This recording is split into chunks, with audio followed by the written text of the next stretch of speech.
अस्सलाम वालेकुम। I am doctor Mariam Maroofia Khan, FCPS internal medicine. आज की जो मेरी वीडियो है वो बेसिकली है general physical examination, GPE। GPE बहुत इम्पॉर्टेंट है, ठीक है, बिकॉज़ आपको GPE as a short case में भी आ सकती है और GPE लॉन्ग केस में भी तो डेफ़िनेटली करनी ही होती है, ठीक है। GPE में बहुत ज़्यादा आपको क्लूज़ मिलते हैं। अगर आप एक अच्छी GPE करेंगे तो आप काफ़ी हद तक अपनी डायग्नोसिस तक लॉन्ग केस में पहुंच जाते हैं, ठीक है। और ऐसा नहीं है कि आपकी जब आप हिस्ट्री ले लेते हैं, अगर आपको GPE में फाइंडिंग्स मिलती हैं और वो चीज़ें मिलती हैं जो आपने हिस्ट्री में मिस की होती हैं या पेशेंट ने नहीं बताई होती, तो आप वो ड्यूरिंग एग्ज़ामिनेशन भी पूछ सकते हैं, ठीक है। और GPE ऐसी होनी चाहिए कि एग्ज़ामिनर को लगे कि आप इससे पहले 100 टाइम्स कर चुके हों। इतनी प्रैक्टिस होनी चाहिए GPE की। GPE सिर्फ करना नहीं है, ठीक है, कोई भी स्टेप्स वहाँ पे सिर्फ करने नहीं है, आपको फाइंडिंग्स भी पिक करनी है। तो GPE में हमेशा फाइंडिंग्स होती हैं, फाइंडिंग्स वाले पेशेंट होते हैं और ऐसा नहीं है कि आपके लिए कोई अलग से GPE आएगा। जो लॉन्ग केसेस के पेशेंट्स होते हैं उन्होंने वो उन्हीं को GPE में भी शॉर्ट केस में रख देते हैं, पेशेंट शफ़ल कर देते हैं, ठीक है। अलग से किसी भी चीज़ के पेशेंट्स नहीं आते। लेट सपोज़ कि एक पेशेंट लॉन्ग केस का है तो उसको वो आपके शॉर्ट केस में एज अ GPE भी रख सकते हैं, ठीक है। एक तो वो होता है कि GPE आपने की, ठीक है, GPE में आपने अपनी फाइंडिंग्स पिक करी, लेकिन साथ में GPE में सिस्टम भी होता है जो इन्वॉल्व होता है, जिसकी फाइंडिंग्स आपको पिक करनी होती हैं और फिर आपको उसी टाइम भी डिसाइड करना है कि आपका नेक्स्ट रेलिवेंट सिस्टम क्या होगा, ठीक है। तो वो रेलिवेंट सिस्टम भी करना होता है। GPE चाहे जितनी भी जो है वो लंबी हो, लेकिन आपको रेलिवेंट सिस्टम भी जो है वो टच करना होता है ताकि आप अपने डिफरेंशियल्स बना सकें। ईदर आस्क्ड और नॉट, रेलिवेंट इज़ मैंडेटरी।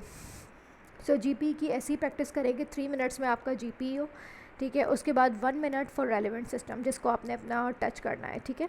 अच्छा, एक और चीज़ कि आपने एग्ज़ामिनर की कमांड को बहुत अच्छी तरह सुनना है, ठीक है। एग्ज़ामिनर की कमांड को अच्छे से सुनना है। इसका क्या मतलब है? लेट सपोज़ कि पेशेंट एक टिपिकल आरे का पेशेंट है, ठीक है, उसके अंदर टिपिकल डिफ़ॉर्मिटीज़ हैं, लेकिन आपने जब उसकी GPE स्टार्ट करी हैंड्स में तो आपने देखा कि ये तो आरे का पेशेंट है, आपने उसकी आरे की डिटेल्ड हैंड एग्जामिनेशन कर ली और बेल बज गई, आपने फ़र्दर GPE नहीं करी, तो ये गलत हो गया है, ठीक है। इसमें आपके मार्क्स वो डिटेक्ट कर सकता है, बिल्कुल आपको फ़ेल भी कर सकता है क्योंकि आपने कमांड फॉलो नहीं करी। आप पूरी कमांड फॉलो करें। जो GPE है ना, आप बिल्कुल एंड तक GPE करें। उसके बाद फिर आपने पहले अगर देख लिया था कि आपके हैंड्स में डिफ़ॉर्मिटीज़ आने वाली हैं तो देन फिर आप हैंड एग्जामिनेशन पे आ जाएं, ठीक है। अपनी GPE बीच में नहीं छोड़नी। जो GPE के टिपिकल स्टेप्स होते हैं वो आपने पूरे करने होते हैं। उसके बाद आप अपना रेलिवेंट सिस्टम टच करें। ये एक इम्पॉर्टेंट बात है क्योंकि अक्सर लोग क्या करते हैं कि अगर उनको बीच में थायराइड मिल जाता है, ठीक है, या कोई और एक सिस्टम मिल जाता है तो वो उसमें उसको डिटेल में करना शुरू कर देते हैं और अपनी GPE जो मेन कमांड होती है वो उसको छोड़ देते हैं। अभी एग्जामिनर पे आपने छोड़ दिया कि वो आपको फ़ेल करे या पास करे। अब ये उसके ऊपर है कि अगर उसे पसंद आएगी तो वो आपको पास कर सकता है, अगर उसे बुरा लगा कि आपने कमांड फॉलो नहीं किया तो वो आपको फ़ेल भी कर सकता है, ठीक है। तो ये नहीं करना, अपनी जो कमांड है उसको पूरा पहले करना है। चलें स्टार्ट करते हैं GPE को। अच्छा, जनरल लुक बहुत इंपॉर्टेंट है। जब भी आप कोई भी एग्ज़ामिनेशन स्टार्ट करें, चाहे शॉर्ट केस हो, चाहे GPE की कमांड हो, चाहे लॉन्ग केस हो, हमेशा फुट एंड पे जाएं। मैंने पहले भी बताया था, फुट एंड पे जाने से बहुत सारी चीज़ें पता चल जाती हैं जो कि राइट साइड पे खड़े होने से आप मिस कर सकते हैं, ठीक है। 1 सेकेंड लगता है, आप हेड टू टो पेशेंट को पूरा देखें, ठीक है। आप 1 सेकेंड या 2 सेकेंड दें, लेकिन आप पेशेंट को हेड टू टो पूरा देखें, ठीक है। आपने उसमें जनरल लुक देखना है। जनरल लुक में आपने क्या देखना है कि ओवरऑल पेशेंट का लुक कैसा है, पेशेंट पफ़ी फेस है, पेशेंट एडिमेटस है या पेशेंट वेस्टेड है। यही 2 कैरेक्टराइजेशन है। वेस्टेड है तो आप मैलिग्नेंसी इन्फेक्शन की तरफ जाएंगे, अगर पफ़ी फेस है तो आप endocrine, metabolic disorders, cardiac disorders, liver disorders की तरफ जाएंगे, ठीक है। पेशेंट रेस्टलेस है, इरिटेबल है, डिस्ट्रेस में है या बिल्कुल रिलैक्स लेटा हुआ है, ठीक है। पेशेंट शॉर्ट हाइट है, नॉर्मल हाइट है, पेशेंट के कोई कोर्स फीचर्स तो नहीं है। पेशेंट के कोर्स फीचर्स जैसे एक्रोमेगैली के कोर्स फीचर्स होते हैं, मारफान है, अलग ही नज़र आएगा, ठीक है। ये वो चीज़ें हैं जो आपको देखते से ही नज़र आ जाएंगी, ठीक है। तो कोई ऐसा कोर्स फीचर तो नहीं है पेशेंट का। तो ये सब आपने जनरल लुक में हेड टू टो पेशेंट का एक नज़र देखना है, ठीक है। अक्सर क्रेनियल नर्व पाल्सीज होती हैं जो आपको फुट एंड से ही नज़र आती हैं, साइड से नज़र नहीं आएंगी, आप उन्हें मिस कर सकते हैं GPE में। अच्छा, अब इसके बाद जनरल लुक के बाद ना, अब ये आपके ऊपर है कि आपने अपनी जीपी कैसे स्टार्ट करनी है। वो आपको प्रैक्टिस आपने खुद डिसाइड करनी है। कुछ लोग क्या करते हैं कि वाइटल्स पहले करके ख़त्म करते हैं, उसके बाद हैंड से स्टार्ट करते हैं। कुछ लोग साथ साथ वाइटल्स करते हैं। तो आपने ये अपना खुद डिसाइड करना है जिसमें आप कंफर्टेबल हो। मेरा ये था कि मैं पहले ब्लड प्रेशर का मैंने बीपी ऐप का कफ़ लगाया, ठीक है। उसके बाद उसी टाइम थर्मामीटर प्लेस कर दिया। जिस हाथ में कैन्युला होगा वहाँ बीपी नहीं चेक होता, वहाँ आपने थर्मामीटर रखना है। आपने बीपी चेक किया, मीनवाइल उसका टेम्परेचर भी हो रहा है, ठीक है। अगर तो आपको लग रहा है कि पेशेंट वेस्टेड है, ठीक है, या पेशेंट पिगमेंटेड है, तो फिर आप पोस्टल ड्रॉप के लिए कफ़ को बांधे रखिएगा और उसको बिठा दिएगा। अदरवाइज़ आप लास्ट में भी पोस्टल ड्रॉप कर सकते हैं, ठीक है। फिर उसके बाद आपका बीपी हो गया, टेम्परेचर हो गया, फिर आप हैंड्स पे आ गए, ठीक है। हैंड्स पे जब आते हैं तो आपने उससे कहना है कि दोनों हाथ आउट स्ट्रेच हैंड्स करने हैं पेशेंट के, ठीक है। आउट स्ट्रेच हैंड्स में आपने पेशेंट के लेवल पे आना है। पेशेंट के लेवल पे आके आपने क्या देखना है, उसके फाइन ट्रिमर्स देखने हैं। जो आपके पास विजुअल इक्विटी का चार्ट होगा ना, उसको आप हाथ पे रखेंगे और लेवल पे जाके उसके फाइन ट्रिमर्स देखेंगे 1 सेकंड तक।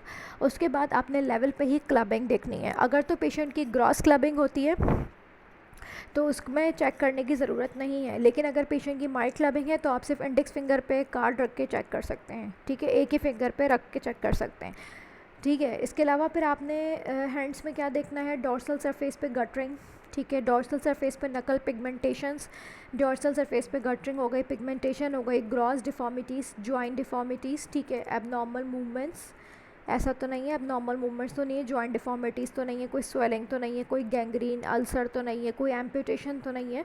उसके बाद आप कहेंगे पामर सरफेस दिखाए, तो पामर सरफेस पे आपने पामा इरिथमिया देखना है, ठीक है। आपने डिप्टारियन कॉन्ट्रैक्चर देखना है, आपने हाथ से हाथ लगा के स्वेटिंग चेक करनी है, ठीक है। उसके बाद आपने क्या देखना है, उसके बाद आपने हेपेटिक फ्लैप्स देखना है, ठीक है। अच्छा, उसके बाद आपने नेल्स, नेल्स में आपने क्या देखना है, white shiny nails, white shiny nails leukonychia, flat spoon shape nails koilonychia, splinter haemorrhages, ठीक है। नेल्स में पिटिंग नेल्स, जोरियासिस के लिए pitting nails, Terry nails CLT HIV इनमें मिलते हैं आपको, ठीक है। आपने कोई फंगल इन्फेक्शन, कोई नेल डिस्टॉर्शन, ये सब आपने देखना है। अच्छा, उसके बाद जो है, चाहे इस हैंड पे फॉर एग्जांपल बिल्कुल आरे का ही पेशेंट क्यों ना हो, आपने सिर्फ अपनी GP वाली हैंड एग्जामिनेशन ही करनी है अभी, ठीक है। ये बिल्कुल जहन में रखना है आपने।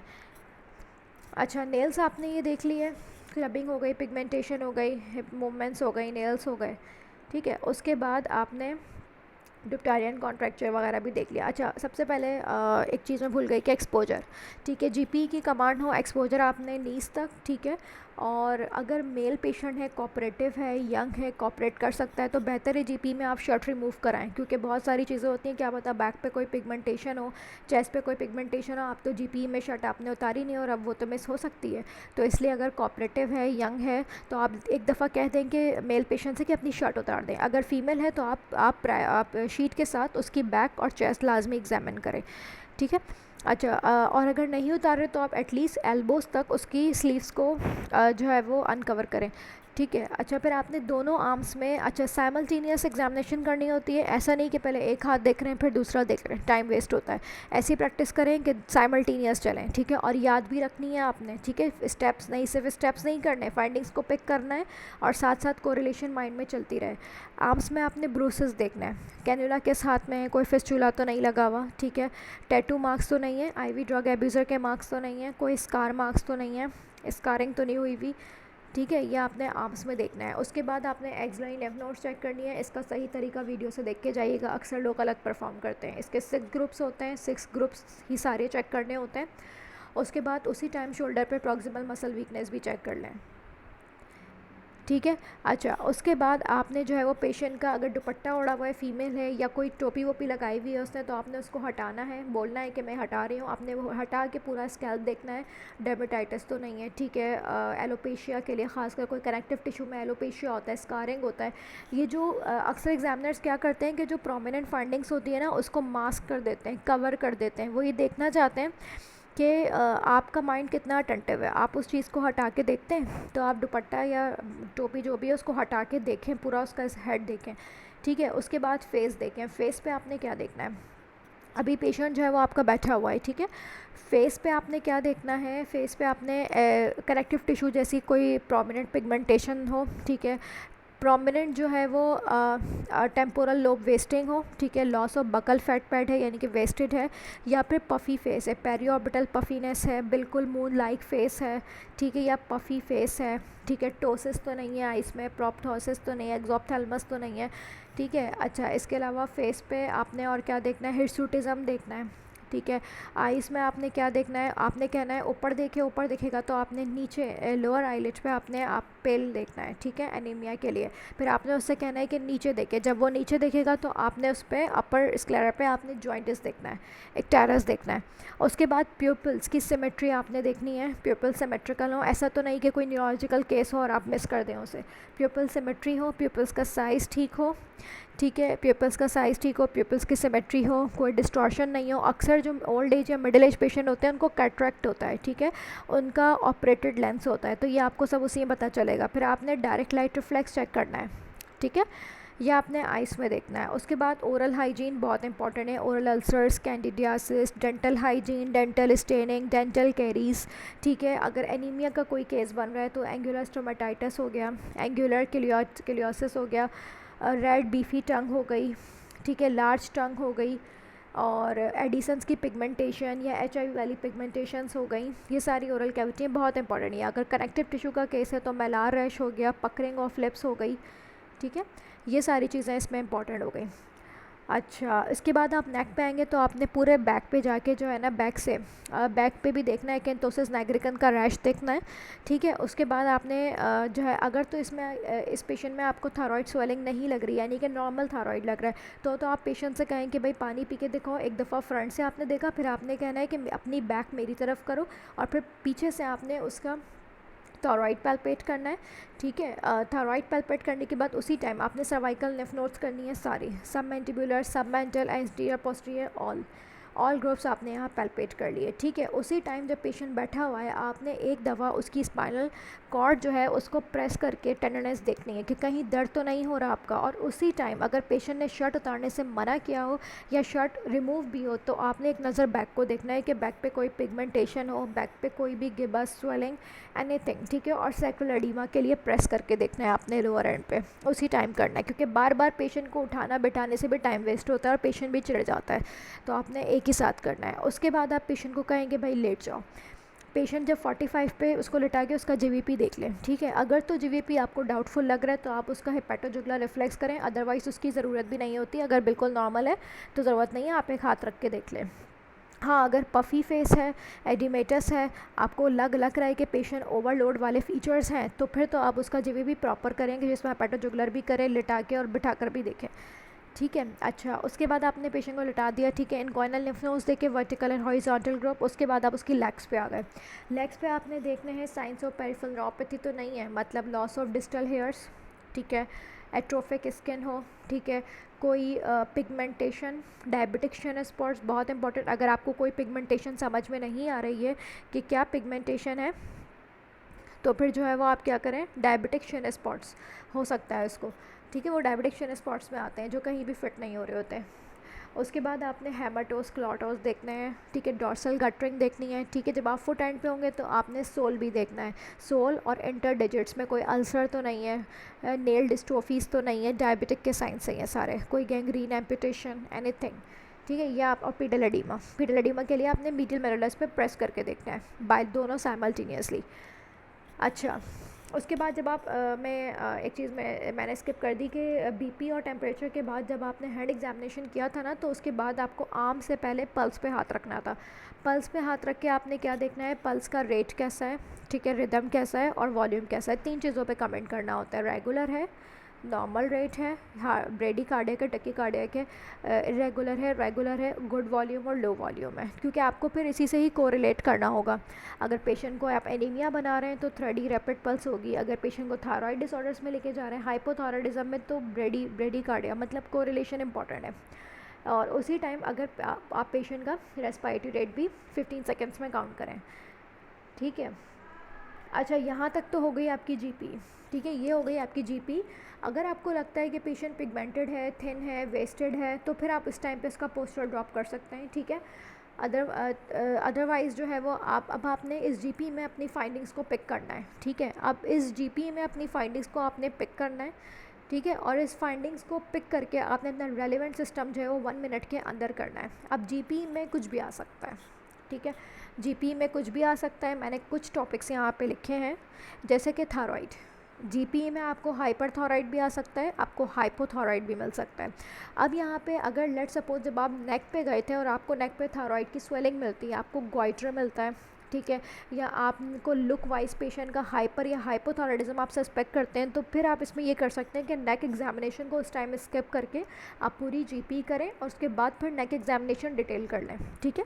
जब आप नेक एग्जामिनेशन डिटेल करेंगे, लेट सपोज ग्वाइटर का पेशेंट है, तो आप उसमें वही प्रॉपर आपने टंग प्रोट्रूड करवा के देखना है, ठीक है, डिग्लूटिनेट करना है फ्रंट से भी, ठीक है, बैक से भी, अच्छे से थायराइड को पैल्पेट करना है। फिर जब जब स्वेलिंग होती है तो आपने उसका सरफेस बताना होता है, कंसिस्टेंसी क्या है, सरफेस क्या है, स्मूथ है, इरेगुलर है, हार्ड है, पेनफुल है, पेनलेस है, ठीक है, वार्म है, कोल्ड है, ठीक है, फिर मल्टी नोड्यूलर है या सिंगल नोड्यूल है या स्मूथ सरफेस है। उसके बाद फिर थायराइड की ब्रूही देखनी है आपने, ठीक है। ये तो हो गई थायराइड एग्जामिनेशन। उसके बाद कुछ आपने पेरिफेरल साइंस भी करने होंगे। असल में टाइम इतना नहीं होता अगर जीपी में थायराइड है, बट कोशिश आप करें कि आप मैक्सिमम चीज़ें करें, ठीक है। इसमें फिर आपको आई साइंस देखना है, जैसे कि प्रोप्टोसिस है, एक्सोप्थेल्मस है, उसके लिए देखना है। आप स्टेलवेक साइन देख लें, आप लिड लैग करा लें, और आप 3, 4, 6 चेक कर लें। ये वो चीज़ें हैं जो बहुत क्विकली हो जाती हैं। उसके बाद आप हैंड्स में आपने ट्रिमर्स तो पहले ही चेक कर लिए थे, स्वेटिंग के लिए भी देख लिया था, ठीक है। अगर आपको सस्पिशन हाइपरथायराइडिज्म है तो आप एक आध रिफ्लेक्स कर लें लोअर लिम्ब में, नी और एंकल रिफ्लेक्स कर लें हाइपर के लिए, ठीक है। अगर एक्सेजरेटेड हो तो क्लोनस कर लें, ठीक है। और अगर ग्रेव सस्पेक्ट करें तो प्रीटिबियल में एक्जेडिमा के लिए देखें, ठीक है। और अगर आप हाइपोथायराइडिज्म सस्पेक्ट करें तो उसमें क्या इंपॉर्टेंट है, फिर आपने उसमें स्किन पे भी कमेंट करना है कि ड्राई स्किन है, येलो टिंच स्किन है, ठीक है, ड्राई है, येलो टिंच स्किन है। और उसके बाद पल्स को कोरिलेट करना है, ब्रेडिकार्डिक पल्स है, ठीक है। फिर आपने उसमें एंकल रिफ्लेक्स करना है, डिलेड एंकल रिफ्लेक्स, फिर उसमें ये इंपॉर्टेंट है। उसमें फिर प्रॉक्सिमल मसल वीकनेस नहीं भूलनी आपने हाइपोथायराइडिज्म में, फिर वो इंपॉर्टेंट है, ठीक है। कुछ चीज़ें हैं जो इंपॉर्टेंट रेलिवेंट है, वो फिर आपने नहीं छोड़ना है। कुशिंग का अगर पेशेंट आता है तो वो तो फेस में ही लुक वाइज लग रहा होता है, आपको मून लाइक फेस मिलेगा। फिर आप उस पर कमेंट करेंगे कि भाई बकल फैट पैड है, जो है वो डॉर्सल फैट पैड है उसका, ठीक है, हिर्सुटिज्म है, थिन पेरिफ्रीज हैं, ब्रूसेस आपको मिलेंगे। इसमें आपने रेलेवेंट में क्या करना होगा, इसमें आपने रेलेवेंट में जो बहुत ज़रूरी है, एक एब्डोमेन में आपने स्ट्राया देखना है, ठीक है।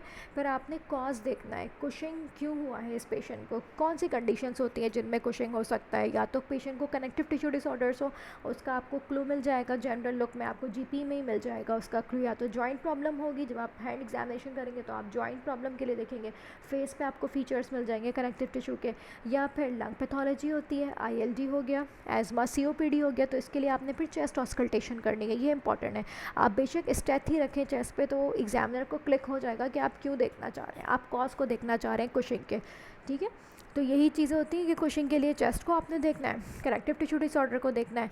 अच्छा, दूसरा इसके या फिर कोई स्किन डिजीज़ हो, प्रोमिनेंट बुलस कोई पिगमेंटेशन जिसके लिए पेशेंट लॉन्ग टर्म स्टेरॉइड्स ले रहा है, ठीक है। या फिर आपने क्या करना है कि कुशिंग का हो गया, ठीक है, चेस्ट एग्जामिनेशन हो गई। और एक पॉइंट मेरे माइंड से एकदम स्किप हो गया, पता नहीं मैं क्या बताना चाह रही थी कुशिंग में, खैर याद आएगा तो फिर बताऊँगी। अच्छा हाँ, फिर आपने गोअर साइन भी कराना है। हाइपोथायराइडिज्म अगर सस्पेक्ट करें और कुशिंग सस्पेक्ट करें तो प्रॉक्सिमल मसल वीकनेस इंपॉर्टेंट है, अपर लिम्ब की भी लोअर लिम्ब की भी। अपर लिम्ब की तो आप कर लेंगे जीपी के साथ ही, लोअर लिम्ब में आपने गोअर साइन कराना होगा, ठीक है।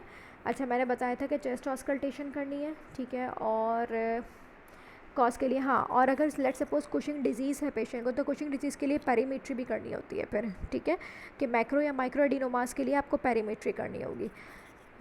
एक्रोमेगैली का तो आपको कोर्स फीचर्स होंगे, आपको लुक वाइज पता चल जाएगा। इसमें खास मैनवर्स क्या करने होंगे, जब आप हैंड एग्जामिनेशन करेंगे तो वो बड़े बड़े हैंड होंगे, ठीक है, लार्ज हैंड्स होंगे, स्वेटी होंगे, ठीक है, स्वेटी होंगे। उसमें फिर आपको कार्पल टनल सिंड्रोम के लिए देखना होगा, हाइपोथायराइड में भी और एक्रोमेगैली में भी, ठीक है। अगर एडिमेटस है, पेशेंट जो है वो ओबीस है, तो आपने कार्पल टनल सिंड्रोम के लिए देखना है, या तो आप टाइनल साइन कराएं या फिर आप रिवर्स पेयर साइन करें, ठीक है। दूसरा, आप जब इसमें फिर एक्रोमेगैली में भी आपको मैक्रोएडिनोमा के लिए पेरीमेट्री करनी है, ठीक है। आप जॉ प्रोट्रूड करके देखेंगे पेशेंट का कि उसमें फिर आपको टीथ स्पेसिंग अलग से मिलेगी, मैक्रोग्लॉसिया के लिए देखना है। अच्छा, इसमें फिर आपको कार्डियक ऑस्कल्टेशन ज़रूरी है क्योंकि इसमें कार्डियोमायोपैथीज़ होती हैं, ठीक है। इसमें एब्डोमिनल एग्जामिनेशन में लिवर स्प्लीन आपने देखनी है। अगर तो आपका पेशेंट एक्रोमेगैली का है, ठीक है, और आपने लार्ज फुट होगा, ठीक है, ये आपने देखना है सही। और नेक्स्ट पार्किंसंस का पेशेंट ओल्ड एज पेशेंट होगा, ठीक है, अगर वो लुक में आपको पता चल जाएगा मास्क लाइक फेस है, जीपी में आ सकता है। आपने क्या करना है, जीपी कंप्लीट करके आपने उसकी कॉगविल रिजिडिटी देखनी है, लेड पाइप रिजिडिटी देखनी है, और 4 मैनुअर्स होते हैं ट्रिमर्स के, वो जब मैं ट्रिमर्स का पढ़ाऊँगी तो उसमें बताऊँगी कौन से 4 मैनुअर्स करने होंगे। आपने ब्रेडिकाइनेसिया के लिए देखना है, या तो आप उससे कहेंगे कि अपना जो फुट है वो जो है फ्लोर पे टैप करे ज़ोर ज़ोर से, या फिर अपना हाथ जो है वो अपने थाई पे टैप करे, कोई एक साइन फॉर ब्रेडिकाइनेसिया। आपने ग्लैबुलर टैप करके देखना है, ठीक है। उसके बाद फिर आप उसकी गेट चेक करानी है। गेट इसमें इंपॉर्टेंट है क्योंकि इसमें शॉर्ट शफलिंग गेट होगी, ठीक है, रिड्यूस आर्म स्विंग होगा, डिफ़िकल्टी इन टर्निंग होगी, ठीक है। पोस्चर इंस्टेबिलिटी स्किप कर दें, ओल्ड पेशेंट्स होते हैं पोस्चर इंस्टेबिलिटी में पेशेंट डिसबैलेंस होकर गिर सकता है, तो ये बहुत गलत हो जाएगा कि अगर पेशेंट गिर गया इस वजह से, तो ये साइन स्किप कर दें। एक और स्पाइरल साइन भी कर सकते हैं, लेकिन इतना टाइम होगा नहीं, अगर आप गेट तक ही चले जाए ना तो ये बहुत है। अच्छा, डायबिटीज़ बहुत इंपॉर्टेंट है। अब डायबिटीज़ तो मल्टी सिस्टमिक डिजीज़ है, उसको कैसे पिक करेंगे? लेट्स सपोज उसको आपने कैसे पिक करना है, ठीक है, ये बहुत ट्रिकी है क्योंकि आपके पास इतना टाइम नहीं होता कि आप सोचें, आपको फ़ौरन जो है वो अपने फाइंडिंग्स को पिक करके अपने रेलिवेंट पे जंप करना होता है। लेट्स सपोज अगर पेशेंट को पेरिफेरल न्यूरोपैथी है, लाइक डिस्टल हेयर लॉस है, ठीक है, middle to old age patient है, डिस्टल हेयर लॉस है, हेमाटोस है, पिगमेंटेशन है, तो फ़ौरन से माइंड में आना चाहिए। और बाकी चीज़ें आपको नहीं मिल रही हैं, कुछ भी सजेस्टिव और नहीं है कि ऊपर बाकी जीपी में कुछ भी ऐसा सजेस्टिव नहीं मिला, तो आपने फ़ौरन क्या करना है, पेरिफेरल न्यूरोपैथी के लिए देखना है, यानी कि डायबिटिक न्यूरोपैथी, जिसमें आपने ग्लावन स्टॉकिंग पैटर्न देखना है, ठीक है, मोनोफिलामेंट टेस्ट करना है, और या कोई एक, या तो आपने प्रोप्रियोसेप्शन पहले लॉस होता है तो आप वो कर लें, या वाइब्रेशन, दोनों में से कोई एक मोडेलिटी कर लें, तो ये आपने करना होता है। तो इसमें ये सब करेंगे तो एग्जामिनर को लगेगा कि हाँ आपके माइंड में डायबिटिक न्यूरोपैथी है, ठीक है, क्योंकि और आपको अगर ऊपर कहीं भी क्लू नहीं मिल रहा और ये चीज़ें मिल रही हैं, तो फिर आप और पेशेंट भी जो है मिडिल टू ओल्ड एज है, तो बिल्कुल डायबिटीज़ के लिए जाएँ, ठीक है, डायबिटीज़ को देखें। क्रेनियल नर्व पाल्सी इसमें आ सकता है, इसीलिए मैंने कहा था प्यूपिलरी एग्जामिनेशन करें जीपी में, कि आपको नहीं पता प्यूपिलरी डिस्टॉर्शन मिल सकती है। क्रेनियल नर्व 7 पाल्सी मिल सकती है, वही फुट एंड पे जाएंगे तो आपको फेशियल एसिमेट्री नज़र आएगी। और कनेक्टिव टिश्यू डिसऑर्डर्स तो ग्रॉस फीचर्स होंगे उसके, ठीक है, ग्रॉस फीचर्स अगर आपको मिलेंगे जैसे कि फेस पे मिल रहे हैं वो आपको जीपी में ही कवर हो जाएंगे, या अगर हैंड डिफॉर्मिटीज़ मिलेंगी तो अब आप इसमें हैंड एग्जामिनेशन करेंगे, वो फिर आपको आरए के जब हैंड एग्जामिनेशन और केस बताऊंगी उसमें बताऊंगी, ठीक है। अच्छा, नेक्स्ट है नेफ्रोटिक सीकेडी का पेशेंट कैसा आएगा, वही पेशेंट एनएसआर का है, patient puffy face pedal oedema के साथ है। अब ऐसे पेशेंट जो होते हैं ना, लेट्स सपोज पेशेंट एडिमेटस, आपने लुक पे देखा कि पेशेंट एडिमेटस है, पेशेंट का पफ़ी फेस है, ठीक है, पेशेंट का पीडल एडिमा है, ठीक है, और पेशेंट पफ़ी लुक है, ओवरलोड में, तब इसमें रेलिवेंट एग्जामिनेशन में आपके माइंड में सीसीएफ, सीकेडी, सीएलडी, ये 3 चीज़ें लाजमी होनी चाहिए, और हाइपोथायराइडिज्म देन कुशिंग, ठीक है, क्योंकि आपको नहीं पता एडिमा पिटिंग है या नॉन पिटिंग है, ठीक है। उसमें फिर आपने रेलेवेंट फ़ौरन क्या करना है, चेस्ट ऑस्कल्टेशन बेसिस आपने ऑस्कल्टेट करनी है कि पेशेंट के चेस्ट में तो फ्लूइड नहीं है, जेवीपी बहुत इंपॉर्टेंट होगी इसमें, कार्डियक ऑस्कल्टेशन बहुत इंपॉर्टेंट होगी इसमें, ठीक है, एब्डोमेन में तो फ्लूइड नहीं है, असाइटिस वगैरह तो नहीं, ये चीज़ें इंपॉर्टेंट होंगी इसमें। हेमेटोलॉजिकल मैलिग्नेंसी, लेट सपोज आपको लिम्फ नोड्स मिलती हैं। अच्छा, अगर आपको खाली आइसोलेटेड लिम्फ नोड्स मिल रही हैं, लेट सपोज फीमेल पेशेंट है और आपको एक्जिला में लिम्फ नोड मिल रही है, अब बहुत ज़रूरी है कि आप पेशेंट से पूछें कि मुझे उसका ब्रेस्ट एग्जामिन करना है। ऐसा भी तो हो सकता है कोई ब्रेस्ट पैथोलॉजी और एक्सिलरी लिम्फ नोड्स हो रही हैं, ठीक है। अगर तो फीमेल पेशेंट है और एक्सिलरी लिम्फेडिनोपैथी है तो फिर ब्रेस्ट एग्जामिनेशन इंपॉर्टेंट है, ब्रेस्ट पैथोलॉजी हो सकती है। और अदरवाइज़ अगर आपका सर्वाइकल लिम्फ नोड्स है या आपको कहीं भी लिम्फेडिनोपैथी मिलती है तो ये फिर हेमाटोलॉजिकल की तरफ जाता है। तो अगर आपको लिम्फ नोड्स मिलती हैं तो आपने अपनी जीपी में एनीमिया ढूंढना है, जॉइंटिस को ढूंढना है, और साथ में एब्डोमेन आपका नेक्स्ट सिस्टम होना चाहिए जिसमें आपने लिवर स्प्लीन देखना है लिम्फोमा के लिए, ठीक है, लिवर स्प्लीन देखेंगे साथ में। अगर मिल जाता है तो नेक्स्ट फिर आपने बोन टेंडरनेस देखनी है स्टर्नम पे और स्पाइनल पे, ये आपका इंपॉर्टेंट होगा जिस पे आप डिफेंड कर सकेंगे, बोल सकेंगे कि हाँ मैं हेमेटोलॉजिकल मैलिग्नेंसी सस्पेक्ट कर रहा हूँ। नेक्स्ट मेल एब्जॉर्प्शन जो कि कॉमन है, कैसे प्रेजेंट करेगा मेल एब्जॉर्प्शन, एनीमिक होगा, ठीक है, आपको ग्रॉस एनीमिया मिलेगा, वाइट नेल्स होंगे, ठीक है, और थिन लीन पेशेंट्स होते हैं, वाइट नेल्स होंगे, और यंग पेशेंट्स होते हैं, यंग पेशेंट्स होंगे, थिन लीन होंगे, वाइट नेल्स होंगे, ल्यूकोनाइकिया क्वाइलोनाइकिया होगा, एंगुलर स्टोमेटाइटिस होगा, रेड बीफी टंग होगी, ठीक है, ग्रॉस एनीमिक होगा पेशेंट, बिल्कुल पेल कॉम्प्लेक्जन होगा, ये आपको जीपी में ही मिल जाएंगी फाइंडिंग्स। इसके बाद आपने रेलेवेंट, आपको लिम्फ नोड्स भी मिल सकती हैं, ठीक है। मैल एब्जॉर्प्शन आपने रेलेवेंट में क्या देखना है, अगर पेशेंट इतना एनेमिक है तो आपने कार्डियक ऑस्कल्टेशन करनी है। गैलप रिदम, गैलप वाला आएगा तो नहीं एग्जामिनेशन में, लेकिन टैकीकार्डिया आपको मिल सकता है, ठीक है। उसके बाद आपने एब्डोमेन में लिवर स्प्लीन देखनी है, ठीक है, कि मैल एब्जॉर्प्शन क्यों है, मे बी कि उसको कोई जो है वो, आप फिर फीचर्स देखेंगे पेशेंट को थैलासीमिया के फीचर्स तो नहीं है, कोई कोर्स फीचर्स तो नहीं है, ये सब चीज़ें देखें। फिर आप देखें ब्रूसेस मिल सकते हैं उसको, प्रॉक्सिमल मसल वीकनेस इसमें इंपॉर्टेंट हो जाएगी। इन्फेक्टिव एंडोकार्डाइटिस में अगर आपको स्प्लिंटल हेमरेजेस मिल रहे हैं, जेनवे लीजन्स मिल रहे हैं, ठीक है, स्प्लिंटल हेमरेजेस मिल गए, जेनवे लीजन्स मिल गए हैंड्स में, पाम पे और सोल पे, और स्प्लिंटल हेमरेजेस मिल गए, और स्कार मार्क्स मिल रहे हैं या आईवी ड्रग एब्यूज़र के मार्क्स मिल रहे हैं, तो आपका नेक्स्ट स्टेप कार्डियक होगा, आपने कार्डियक ऑस्कल्टेशन करनी है। कार्डियक ऑस्कल्टेशन करने के फ़ौरन बाद आपने एब्डोमेन में स्प्लीन देखनी है, ठीक है, आपने एब्डोमेन में स्प्लीन देखनी है इन्फेक्टिव एंडोकार्डाइटिस के लिए। अच्छा, नेक्स्ट सीसीएफ मैंने बता दिया, एक ही अप्रोच होगी जैसे सीकेडी की होगी। और डिजिटल गैंग्रीन, आपको ये भी तो मिल सकता है जीपी में, जो आपने जीपी करें, पता चला आपको हैंड में या फुट में वेस्कुलाइटिस मिल गया, गैंग्रीन मिल गया। अब वो गैंग्रीन वेट है या ड्राई गैंग्रीन है, वो डायबिटिक फुट, अब आपको ये देखना होगा कि डायबिटिक फुट है या वेस्कुलाइटिस है या गैंग्रीन है, ठीक है। तो अगर आपको लेट सपोज ड्राई गैंग्रीन मिलता है, डिजिटल गैंग्रीन मिलता है, अब इसमें क्या होगा इंपॉर्टेंट कि सबसे पहले आपने फिर पेरिफेरल वेस्कुलर सिस्टम करना है, जिसमें आपने सारी पल्सेस करनी है। स्टार्ट पल्सेस कहाँ से करनी है, जहाँ का गैंग्रीन है। लेट सपोज अगर लोअर लिम्ब का फुट का गैंग्रीन है तो फुट पल्सेस से स्टार्ट करें। अगर क्योंकि इतना टाइम नहीं है ना, शॉर्ट केस है, तो अगर आपको डिस्टल पल्सेस मिल रही हैं तो वहीं पर स्टॉप कर दें, ठीक है। लेकिन अगर डिस्टल पल्सेस नहीं मिल रही है, एसिमेट्री मिल रही है, तो फिर आप ऊपर आते जाएँ, फिर आप अपर लिम्ब की पल्सेस भी करें, फिर आप radio radial, radio femoral delay करें, फिर आपने कार्डियक ऑस्कल्टेशन करनी है। ऐसा तो नहीं कहीं से एम्बोला आया है, इन्फेक्टिव एंडोकार्डाइटिस तो नहीं है, एब्डोमेन में स्प्लीन देखनी है, ठीक है। ये वो चीज़ें हैं जो आप जीपी में इतना ही कर सकते हैं, इससे ज़्यादा नहीं हो सकता। तो ये वो चीज़ें जो इंपॉर्टेंट हैं, ठीक है, कि आप अगर आप शॉर्ट केस में आप कह सकते हैं ना कि अगर एग्जामिनर पूछेगा कि what else you like to do, would you like to do, तो आप ये कह सकते हैं, आपके माइंड में होना चाहिए कि मैं ये देखती, क्योंकि मेरे माइंड में ये चीज़ें हैं। तो ये भी एक अच्छा जो है वो रिस्पॉन्स है। अच्छा, सीओपीडी के पेशेंट कैसे आपको दे सकता है, आपको पेरिफेरल साइंस क्या मिलेंगे, क्लबिंग मिलेगी, ठीक है, पामा इरिथमिया मिलेगा, फ्लैप्स भी मिलेंगे, और आपको टिपिकल निकोटीन स्कारिंग मिलेगी, निकोटीन स्टेनिंग मिलेगी जो है वो, और बैरल शेप चेस्ट होगा, देखने में ही पता चल जाएगा, ठीक है, बैरल शेप चेस्ट मिल सकता है। और पेशेंट का फिर आपने इस पेशेंट में फिर आपने क्या देखना है कि अगर सीओपीडी का केस है तो फिर आपने फिर चेस्ट एग्जामिनेशन करनी है, ठीक है, चेस्ट एग्जामिनेशन करनी है आपने। चेस्ट के बाद जो आपका नेक्स्ट सिस्टम होगा वो कौन सा होगा, आपने P2 सुनना है, ठीक है, लाउड P2 सुनना है, और टीआर का मरमर देखना है, ठीक है, टीआर का मरमर, लाउड P2 जीपी के बाद, ठीक है। लंग्स ही है वही कि अगर आपकी एग्जामिनेशन में जीपी में पेशेंट को hand small muscles of the hand की वेस्टिंग है, क्लबिंग है, small muscles of the hand की वेस्टिंग है, टिपिकल थिनार एंड हाइपोथिनार वेस्टिंग है, तो पैनकोस ट्यूमर के लिए फिर आप ऊपर आए तो आपने उसकी फिर ना, अच्छा, एक्रोमेगैली में और यहाँ लंग्स सी में आपने हर्स की वॉइस, हॉर्सनेस जो है वो पेशेंट का नाम पूछ लें या एक दो बात कर लें उससे।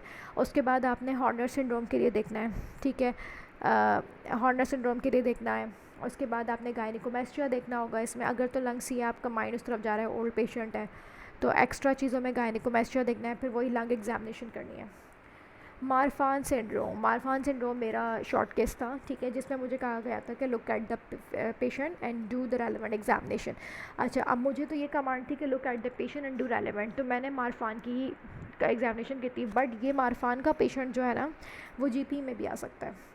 अब मारफान का पेशेंट आपने देखा और एक्साइटेड हो गए कि ये तो मारफान है, और अब मारफान की एग्जामिनेशन करने बैठ गए और आप जीपी भूल गए, तो यही मिस्टेक है, ठीक है। नहीं, आपने ऐसा नहीं करना, आपने जीपी पूरी करनी है, ठीक है, और क्योंकि मारफान के बहुत सारी चीज़ें जीपी में ही कवर हो जाती हैं, ठीक है। जैसे कि मारफान की कौन कौन सी चीज़ फीचर्स हैं जो जीपी में आप कर सकते हैं, लाइक अगर आपको बिल्कुल देखने में से पता चल गया कि मारफान का पेशेंट है, आपने जब उसके एक तो आपने शुरू में देखा जनरल लुक में देख लिया कि भाई टॉल स्टेचर है, ठीक है, डिसप्रोपोर्शनेट उसके आर्म्स और बॉडी है। अब आपने उससे जब हैंड्स करे तो उसके थिन लॉन्ग फिंगर्स होंगे, ठीक है, आपको अलग से कोई मैनुअर नहीं करना, आप जीपी में ही देख लेंगे, थिन लॉन्ग फिंगर्स, एरेक्नोडेक्टाइल ही होगा, ठीक है। फिर आप उससे दो साइंस कराते हैं, एक थंब साइन होता है, एक रेस्ट साइन होता है, ये दो साइन आपने साथ साथ करा लिए, इनमें कोई टाइम तो नहीं लगेगा, आपने ये दोनों साइन करा लिए साथ साथ। अच्छा, उसके बाद फिर आपने जो ऊपर आए तो आपने प्रॉक्सिमल मसल वीकनेस उसमें देखी। फिर आपने अच्छा मारफान में क्या होता है, आई चेंजेस होती हैं। आई का एग्जामिनेशन तो आप वैसे ही जीबी में कर रहे हैं, ठीक है। इसमें आइरस की डिसलोकेशन होती है, मायोपिया होता है, ठीक है। आइरस में ट्रिमर्स होते हैं, उनके 2-3 नाम हैं। आइरस डिस्टॉर्शन, डिसलोकेशंस होती हैं, वो आपने साथ साथ देख ली, ठीक है। उसके बाद फिर आपने इसमें थायराइड की इन्वॉल्वमेंट होती है, तो आपने नेक में थायराइड देख लिया, ठीक है। प्लस उसी टाइम बैक में आपके जहन में होना चाहिए मारफान है तो काइफोस्कोलियोसिस हो सकता है, तो आपने बैक ऑस्कल्टेट ऑस्कल्टेट नहीं, बैक देख ली कि काइफोस्कोलियोसिस तो नहीं है। स्पाइनल जो है ना आपने पैल्पेट करके देखी। अच्छा उसके बाद चेस्ट एग्जामिनेशन में आपने क्या देखना है, इसमें चेस्ट डिफॉर्मिटी होती है, ठीक है, या तो डिप्रेस्ड होगा या प्रोट्रूडेंट होगा, तो आपने वो फ़ौरन जो है वो चेस्ट डिफॉर्मिटी आपने देख ली, सही है। और इसमें जब आप फुट पे आते हैं तो फुट कैसा होता है, जो है ना बिल्कुल पेस प्लानस होता है, ठीक है, लॉस ऑफ कर्वेचर नहीं होता, तो आपने ये फुट देख लिया, ठीक है। अच्छा आर्म स्पैन कैलकुलेट करने की ज़रूरत नहीं होती, क्योंकि इतना टॉल पेशेंट होता है कि आपका इंच टेप भी छोटा पड़ जाएगा और आपका टाइम बहुत वेस्ट होगा। अगर आपको देखने में ही लग रहा है कि भाई डिसप्रोपोर्शनेट है तो आप नहीं कर सकते उसका आर्म स्पैन जो हम निकालते हैं वो आप वहाँ निकालने मत खड़े हो जाएगा। मैंने भी नहीं किया था, बिकॉज इट्स इररेलेवेंट कि आपको दिखने में लग रहा है कि मारफान का पेशेंट है और आप अकेले हैं, आप सोचें इतना लंबा उसका हाथ है, आपका इंच टेप कैसे आगे तक जाएगा, ठीक है, और आपका टाइम अलग वेस्ट होगा। इस पर डांट पड़ चुकी है एक मॉक एग्ज़ाम में, मैं ही थी उस मॉक एग्ज़ाम में, और किसी एक कैंडिडेट ने वो चेक किया था, तो उस पर उसको जो है वो एग्जामिनर नाराज़ हो गए थे कि आप ये क्यों करें, ये इररेलेवेंट है, ठीक है, तो ये नहीं करना। हाँ खड़ा करवा के आप बेशक उससे कहें कि हाथ खोल ले, आप देख लें, ठीक है, लेकिन मेजर नहीं करें, मेजर करने का नहीं देखें, ठीक है। बाकी डिटेल में मारफान जो है वो मैं बाद में कराऊंगी, ठीक है। अच्छा और दूसरा अगर मारफान है और टाइम है तो फिर आप कार्डियक ऑस्कल्टेशन लाजमी है, क्योंकि इसमें कार्डियक एआर होता है, एमवीपी और एआर का मरमर होता है, तो वो देखना होता है, ठीक है। Always follow the given command first, ये वही बात है जो मैं कह रही हूँ, अक्सर लोग ये गलती करते हैं, ठीक है, कि जो है वो पेशेंट देख के एक्साइटेड हो जाते हैं कि हमें तो ये आता है, और वो अपना जीपी अपनी कमांड छोड़ देते हैं। तो आपने याद रखना है कि आपकी कमांड क्या है अपनी, क्योंकि उसके मार्क्स हैं, अगर आप कमांड छोड़ देंगे तो उसके मार्क्स डिटेक्ट होंगे, ठीक है। फिर वो एग्ज़ामिनर को आपने दे दिया अपना कि उसकी मर्ज़ी है कि वो आपको पास करे या फेल करे, तो ऐसा नहीं करना, ठीक है। कमांड पूरी करनी है, बाद में जितना भी टाइम मिले उसमें रेलिवेंट करना है।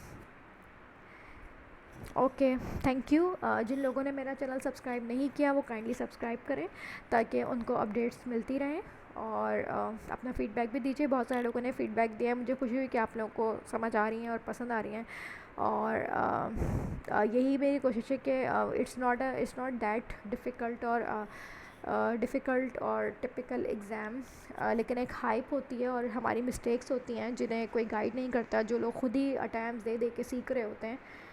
तो आई होप कि it gives some benefit, and thank you.